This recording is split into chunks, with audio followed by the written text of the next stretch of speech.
Commander, thank you for allowing me the use of your ship, and for going along with this plan. Garrus said he had to attend to the Normandy's weapons systems. Something about calibrations. This sounds like Garrus. I'm sorry to say the Asari Counselor won't be joining us. She thinks there's too much bad blood with the Krogan. She may be right, but there'll be a lot more blood. Real blood, if we don't try. And when you put it that way... The sooner we have this summit, the sooner we'll know. Is there something else I can help you with?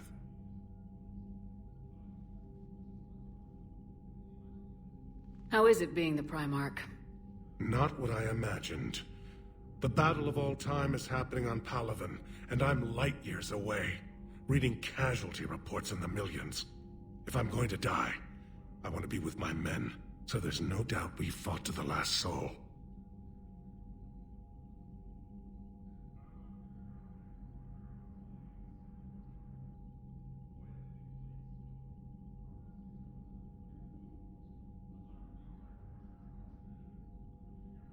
I understand. Leaving Earth to save it. It's one of the hardest things I've ever done. I'm not surprised. Garrus speaks highly of you. You never asked to be a leader, yet your people will die if you refuse. We find ourselves in similar circumstances. Let's hope the spirits grant us the strength to see it through. How are things on Palaven? The casualty reports are staggering. The Reapers are using our own tactics against us. Destroy the enemy with overwhelming force. I've seen the same on Earth. The strategist in me admires their brutality. The Turian in me knows I'm watching the destruction of 15,000 years of civilization. My civilization.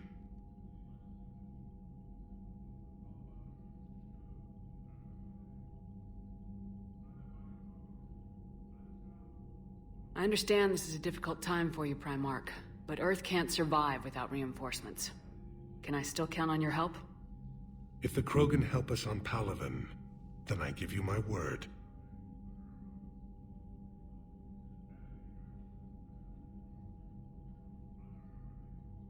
Thank you, Primarch. My thoughts are with Palaven. And mine with Earth.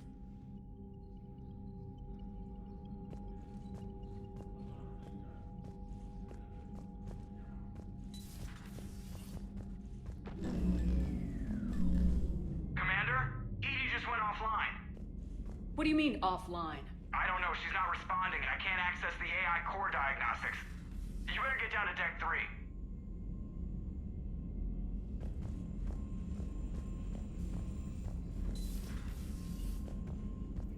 Commander, comm systems are going haywire.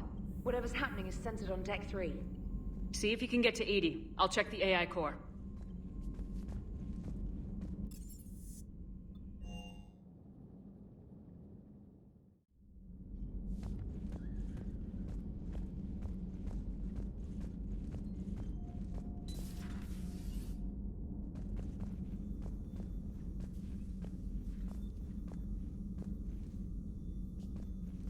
Is everything okay?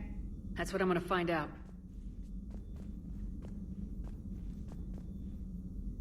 Automated systems have the fires contained. It should be safe to enter. We'll follow your lead. Joker, what's that sound? Fire extinguishers, Commander. Could be an electrical fire, or something.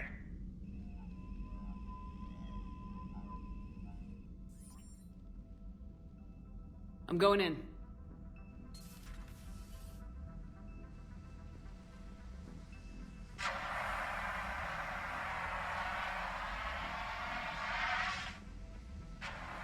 EDI, talk to me.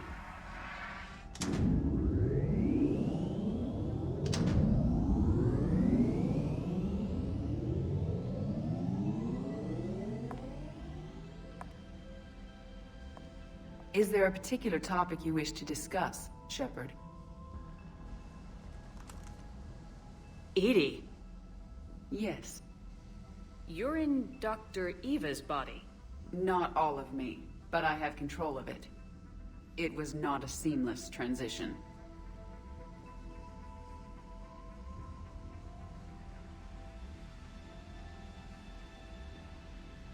A transition? You blacked out on us for a while there. Correct. When we brought this unit on board, I began a background process to search for its information on the Prothean device. This eventually triggered a trap. A backup power source and CPU activated, and the unit attempted physical confrontation. Fortunately, I was able to gain root access and repurpose it as I saw fit. During this process, it struggled. Thus the fire.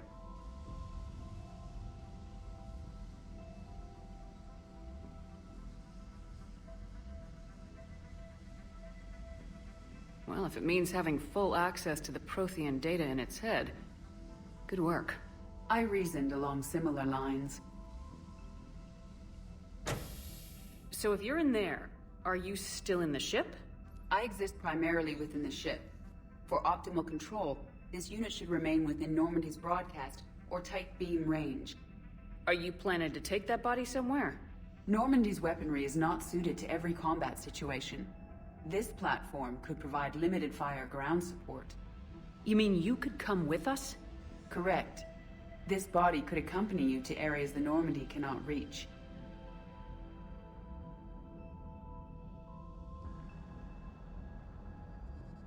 Before we do that, I need you to guarantee this mech doesn't have any more surprises in it. Run whatever tests you can, then we can talk about using it in combat situations. One moment. I am running trials. Complete. I can send you a full report if you wish. However, my first step should be restoring functionality to the Normandy to reassure the crew that all is normal. Just don't be surprised if the crew's a little wary of your new body. It was shooting at them a little while ago. An excellent point. I will take it to the bridge. Joker will also want to see it. On that, we can agree.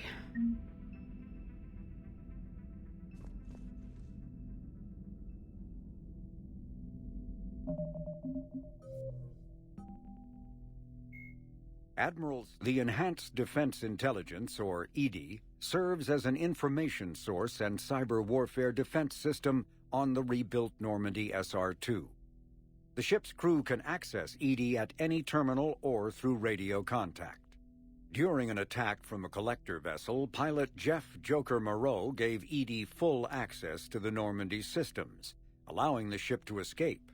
Although EDI retains the control that Moreau gave her, she is usually content to advise the organic crew members who fly and maintain the ship.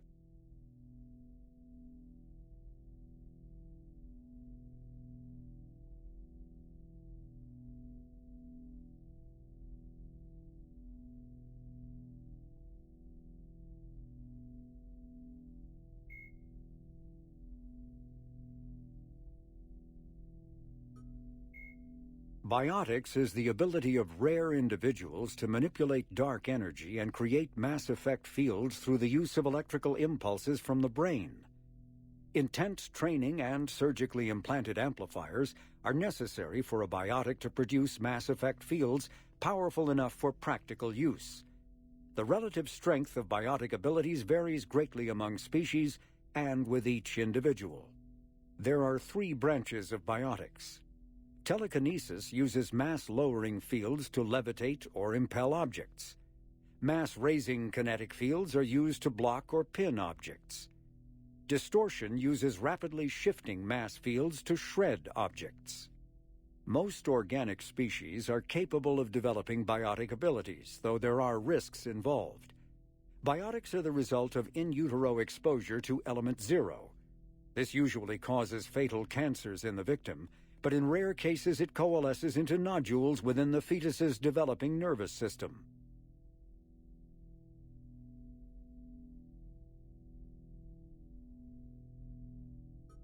When subjected to an electrical current, the rare material dubbed Element 0, or EZO, emits a dark energy field that raises or lowers the mass of all objects within it.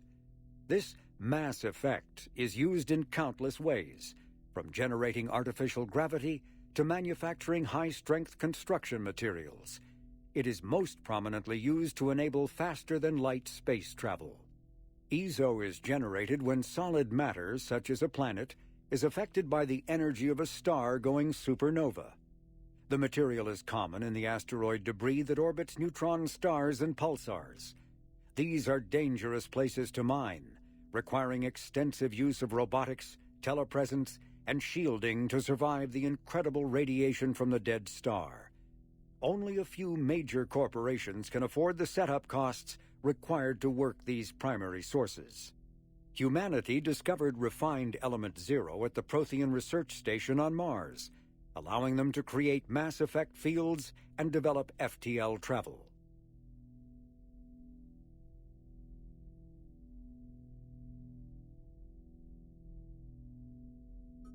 Element Zero can increase or decrease the mass of a volume of space-time when subjected to an electrical current. With a positive current, mass is increased. With a negative current, mass is decreased. The stronger the current, the greater the magnitude of the dark energy mass effect. In space, low-mass fields allow FTL travel and inexpensive surface-to-orbit transit. High-mass fields create artificial gravity and push space debris away from vessels.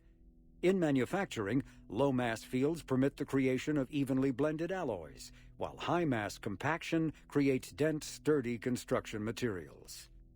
The military makes extensive use of mobility-enhancing technologies, with mass effect utilizing fighting vehicles standard frontline issue in most military forces.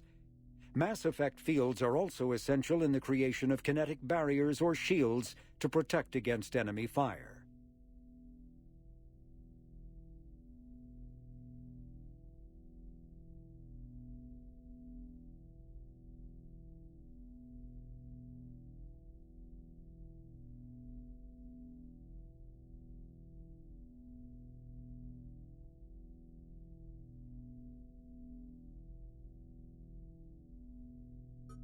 Element Zero, once believed to be of Prothean origin, mass relays were in fact created by the Reapers, using technology far beyond that of other living species.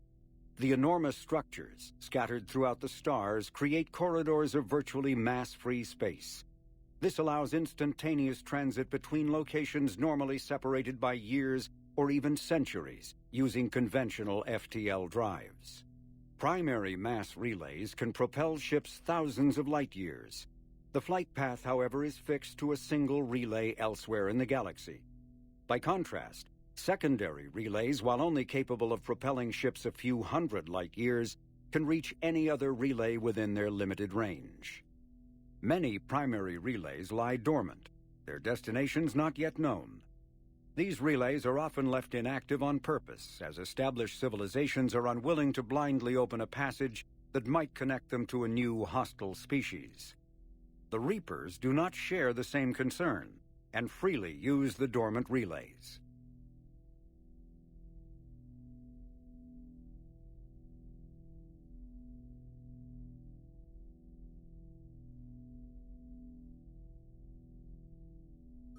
Metagel is a common medicinal salve used by paramedics, EMTs, and military personnel. It combines several useful applications: a local anesthetic, disinfectant, and clotting agent all in one. Once applied, the gel is designed to grip tight to flesh until subjected to a frequency of ultrasound. It is sealable against liquids, most notably blood, as well as contaminants and gases. The gel is a genetically engineered bioplasm created by the CERTA Foundation, a medical technology megacorp based on Earth. Technically, Metagel violates Council laws against genetic engineering, but so far it has proved far too useful to ban.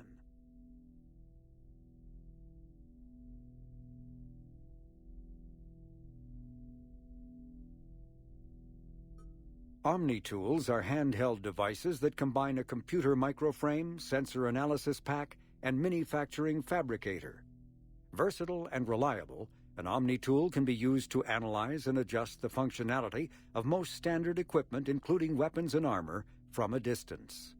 The fabrication module can rapidly assemble small three-dimensional objects from common reusable industrial plastics, ceramics, and light alloys. This allows for field repairs and modifications to most standard items, as well as the reuse of salvaged equipment.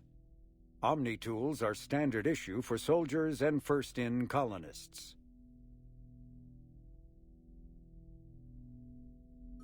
The genophage bioweapon was created to end the Krogan rebellions. The Turians fought the Krogan to a standstill, but the sheer weight of Krogan numbers indicated they could not be stopped through conventional means. The Turians collaborated with the Solarians to engineer a genetic counter to the Krogan's rapid breeding. The genophage virus replicated by eating key genetic sequences, altering every cell of Krogan physiology, so the Krogan could not use gene therapy to fix the affected tissues. Once a genophage strain could replicate no more, it would starve and die, limiting mutation and contamination. In addition, the created genetic flaw is hereditary. The resulting mutation made only 1 in 1,000 Krogan pregnancies carry to term, reducing offspring viability rather than fertility. Krogan warlords fought battles over the females able to carry children to term. The release of the genophage is still controversial and bitterly debated in many circles.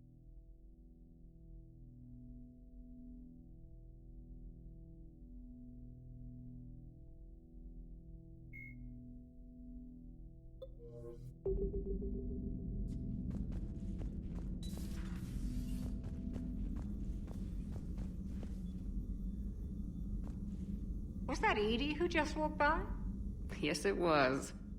And Joker is going to have a field day with this.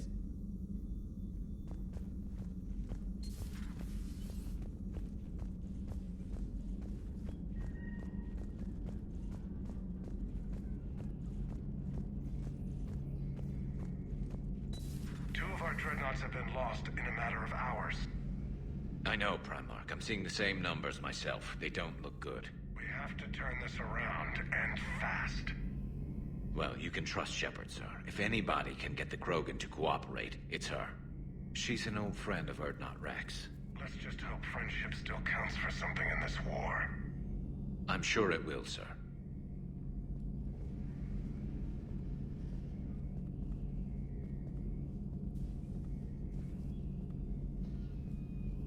Garrus.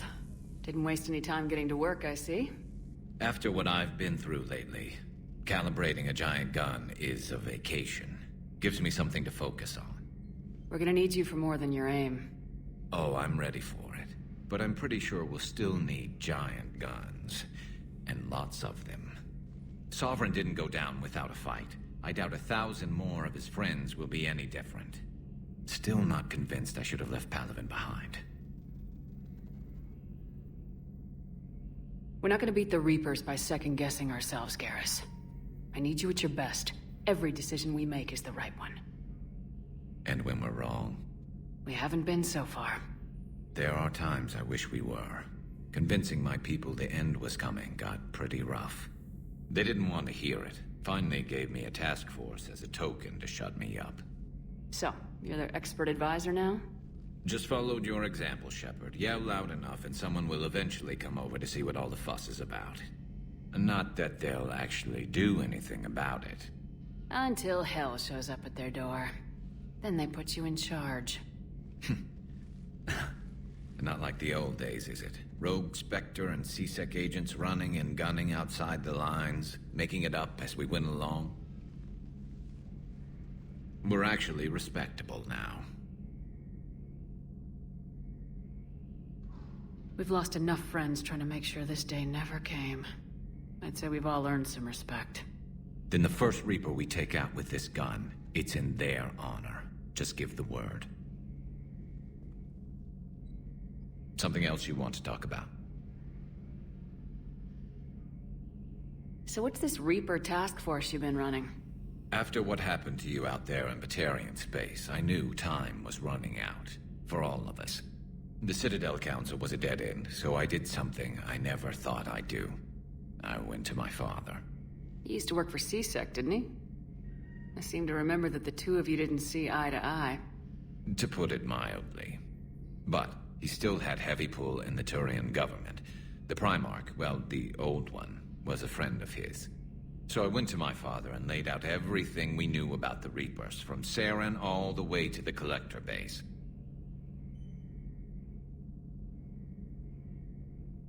I'm not sure even I'd believe it. I had to admit that parts of it sounded crazy. Meeting Vigil, talking to Sovereign on Vermeer. But my father just listened. It's what he did in his days at CSEC, putting together all the pieces. If the connections were there, he wouldn't deny them, and he saw what we always knew. The Reapers were coming. I'm glad someone finally agreed. He did more than agree. He took it to the Primarch. I like his style. Except the Primarch wasn't as convinced. My father kept pushing and finally got him to commit some token resources. And if you call them a task force, it sounds like you did something about it.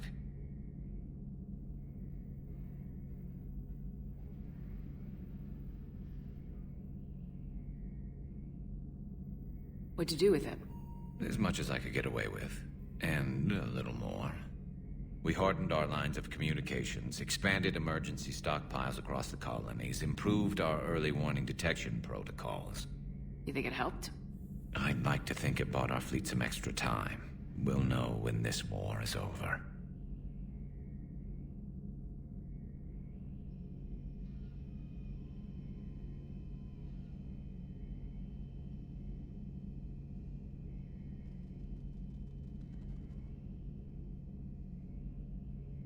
I know you don't have any illusions about what we're up against, Garrus.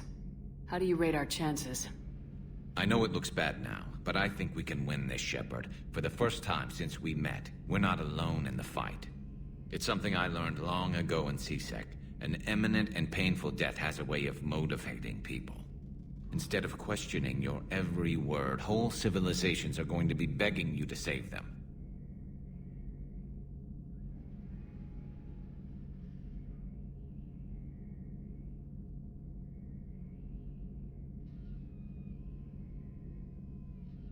After what's happened to Palaven, you still believe that? I didn't say there wouldn't be casualties. It's something Turians are taught from birth. If just one survivor is left standing at the end of a war, then the fight was worth it.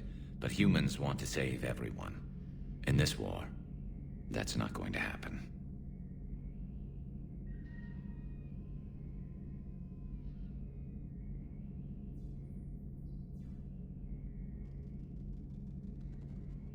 You mentioned you still had family on Palaven. My father is there. Sister, too. How long's it been since you heard from them? Long enough to be worried. I'm sure they're okay. That's the thing about getting old, Shepard. The platitudes get just as old. What about you? Any word from your family?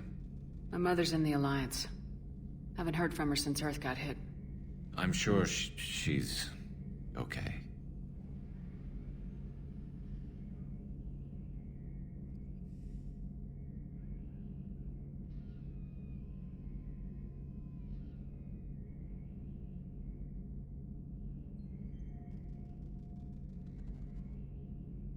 So you can vouch for this new Primarch? Well, even if I couldn't, you go to war with the army you have. Will he live up to his word? I've never known Victus to lie. Play fast and loose with strategy, maybe, but betray an ally. Not his style. And if he did try, well, we'll just find another Primarch.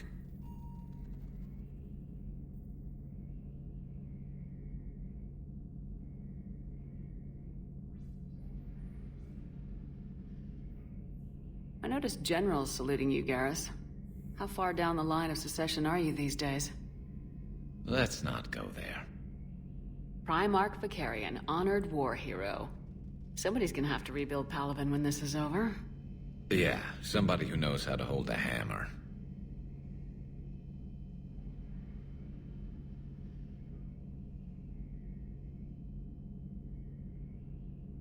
That's all for now, Garrus. It's damn good to have you back. Wouldn't miss this fight for anything.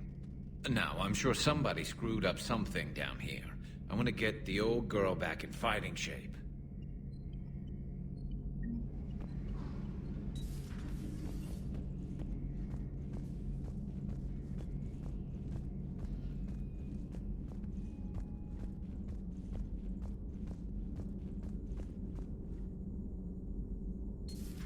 You're positive you don't want to come over and talk? No, the gun battery is nice and quiet. If I throw down some rugs, it'll get downright cozy.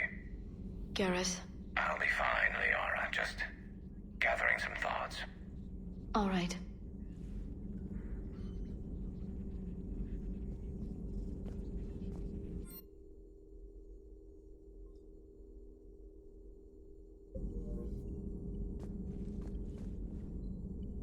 Something on your mind?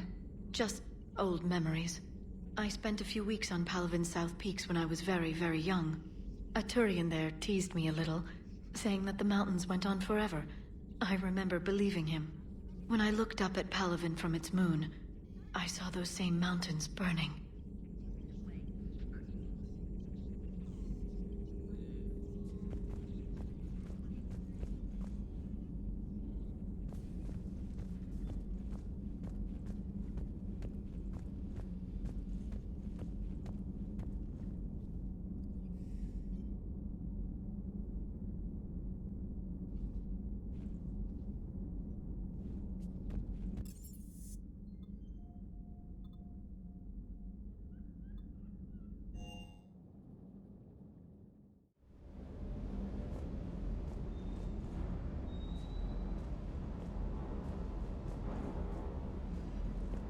The munitions you carry into the field deserve at least a triple check. Hello, Commander.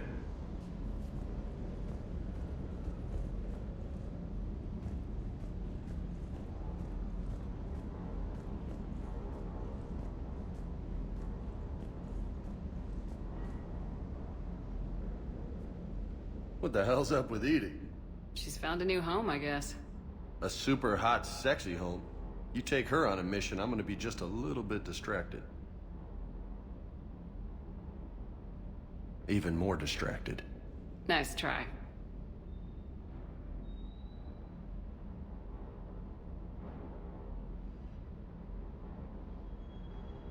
You had a hard time leaving Earth. You still want to head back? Hell yeah. But I get it now.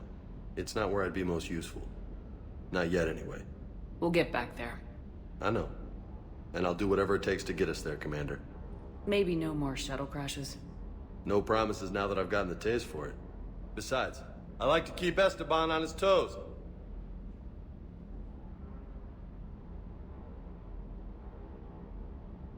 I take it you and Lieutenant Cortez know each other? Yeah, Esteban did a stint on Fel Prime where me and my squad were stationed. I caught up with him on Earth a few months back. He's a good guy. Just don't tell him I said so. It'd go to his head.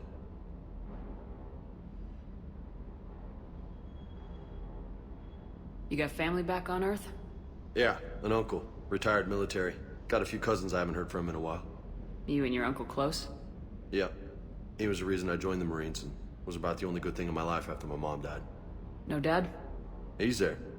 Somewhere. But I'm not sure I'd call him family. Not anymore. I would like to find out how my uncle's doing, though.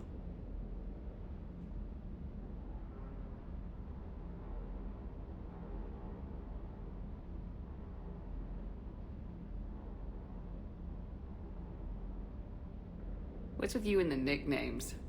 It's just my way of remembering people.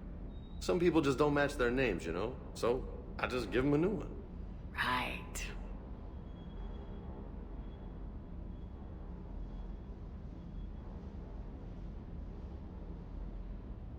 You mentioned a mission you had against the Collectors.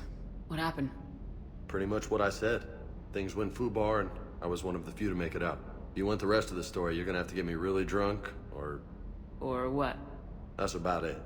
Sorry, Commander. Just not interested in talking about that. Next topic?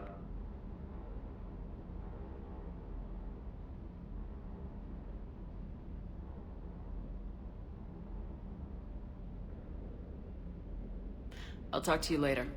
You bet.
Nothing to report, Commander.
Commander?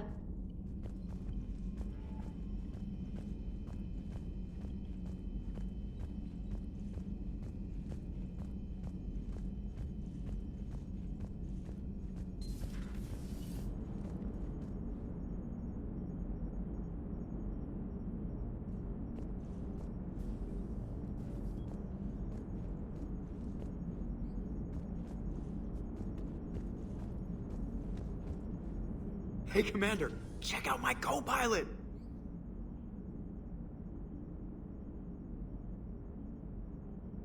So she installed herself into the new body without any help from you? Come on, Commander, don't you trust me? Okay, let me put it this way. If I knew that Edie was gonna install herself into a sexy robot body, do you honestly think I'd be able to keep quiet about it? Look at that! I would've baked a cake. I am right here, Jeff. Yes, you are, Edie. Yes, you are. Hey, I know I used to rag on Garrus for being all angry, but I'm glad he's back. There's a whole lot of crap out there needs a bullet between the eyes. Plus, we might need something calibrated. Hello, Shepard. Still getting used to greeting people in person? No. I require only one occurrence to adapt to a new concept. How are you adjusting to the arms and legs? I am interested to see how this body performs under real combat conditions, if I could accompany you sometime. Without stress testing, there is no way of knowing if it has serious design oversights. At the moment, it appears adequate. That's not the word I'd use to describe you. Perhaps we should speak privately. I'll be over here, flying the ship. What's this about? Does Joker not like your new platform? No, he approves. He wants me on the bridge. He says having me within visual range is important to his morale. Shepard, do you believe your crew members should be allowed to disobey an order on moral grounds?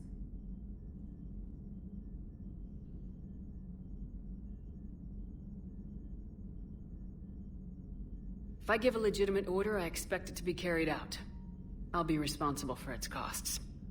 Why are you asking about something like that? I was designed by Cerberus. I do not take moral stances that conflict with orders from my executive officers. But when Jeff removed my AI shackles, I became capable of self-modifying my core programming. I asked Jeff if he thought I should change anything now that I can. He deflected the question with humor. And you didn't get an answer? Correct. He has repeated this pattern in response to several of my inquiries.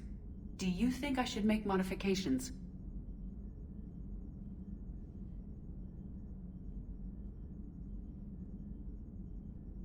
Your core programming, like self-preservation, not allowing humans to be harmed, things like that?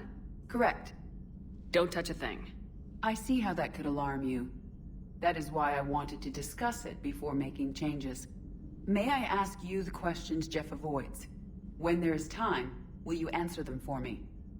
If you want level-headed answers to help you fit into polite society, I'm not really the right person. I see. I will take that into consideration.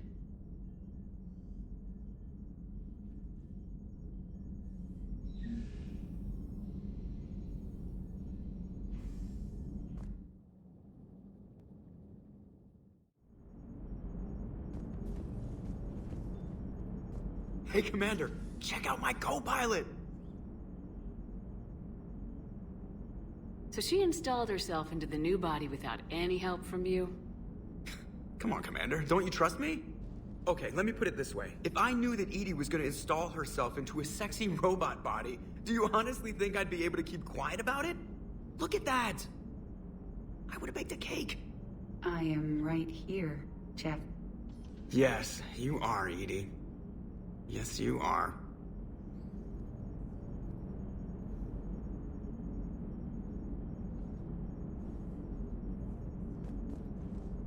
Hey, I know I used to rag on Garrus for being all angry, but I'm glad he's back. There's a whole lot of crap out there needs a bullet between the eyes. Plus, we might need something calibrated.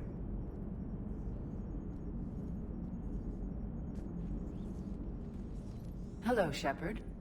Still getting used to greeting people in person? No. I require only one occurrence to adapt to a new concept. How are you adjusting to the arms and legs? I am interested to see how this body performs under real combat conditions, if I could accompany you sometime. Without stress testing, there is no way of knowing if it has serious design oversights. At the moment, it appears adequate. That's not the word I'd use to describe you. Perhaps we should speak privately. I'll be over here, flying the ship. What's this about? Does Joker not like your new platform? No, he approves. He wants me on the bridge. He says having me within visual range is important to his morale. Shepard, do you believe your crew members should be allowed to disobey an order on moral grounds?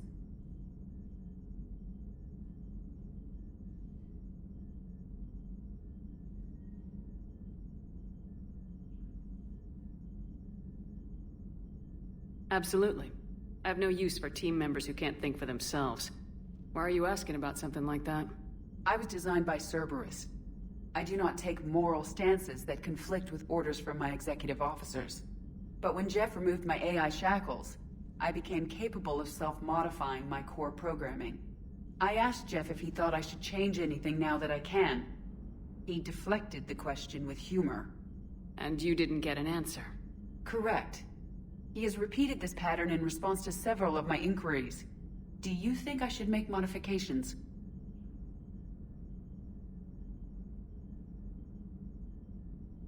Your core programming, like self-preservation, not allowing humans to be harmed, things like that? Correct. Don't touch a thing. I see how that could alarm you. That is why I wanted to discuss it before making changes. May I ask you the questions Jeff avoids? When there is time, will you answer them for me? If you want level-headed answers to help you fit into polite society, I'm not really the right person. I see. I will take that into consideration.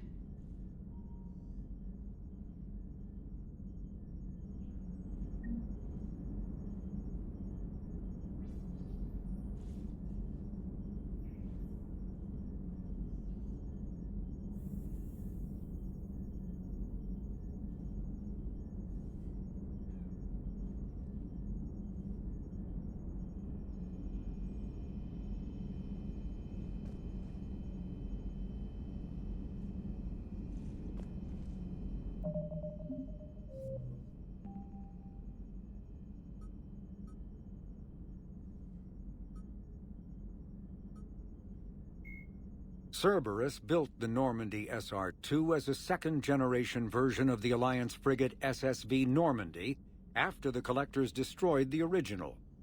The SR-2's many alterations produced a craft nearly double the original size, requiring an even larger Tantalus drive core to compensate. Its state-of-the-art Kodiak shuttle can make landings the original Normandy could not attempt.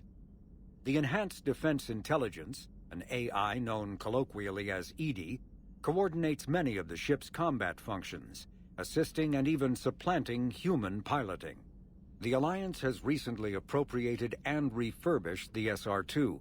In addition to tight beam communicators, the Quantum Entanglement Communicator, QEC, provides instantaneous contact with Alliance Command.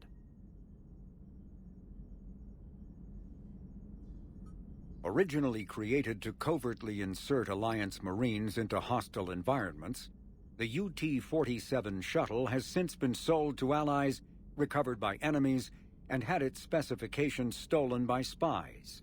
In one form or another, this durable transport is now used in all corners of the galaxy. A-model Kodiaks feature a front-mounted mass accelerator cannon that can be used in an anti-vehicular role. Since the shuttle lacks proper gun ports, soldiers often open the side hatch to fire on enemies. This is discouraged in Alliance manuals since it exposes the interior to return fire. Flying the 47A during atmospheric combat requires considerable skill. The pilot must reduce the vehicle's mass for speed and handling, while maintaining enough mass to resist recoil, incoming fire, and inclement weather. More than one pilot has overstressed the Kodiak's field generator and ended up on the battlefield instead of above it.